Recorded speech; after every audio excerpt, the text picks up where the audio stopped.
Вот, друзья, у нас сегодня уже 11 ноября 2025 года. Уже в Айхале устанавливается новогодняя елочка.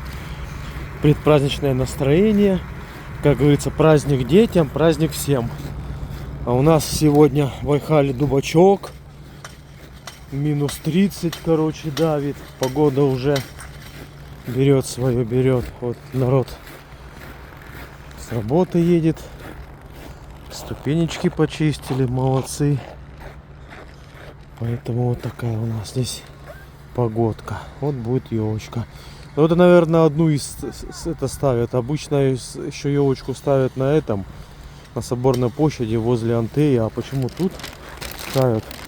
Может, там еще одну будут ставить? Либо переиграли, конечно, либо переиграли. Раньше ставили на елку на ДК.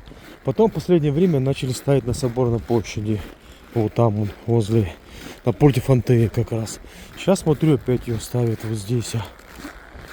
Ну, посмотрим.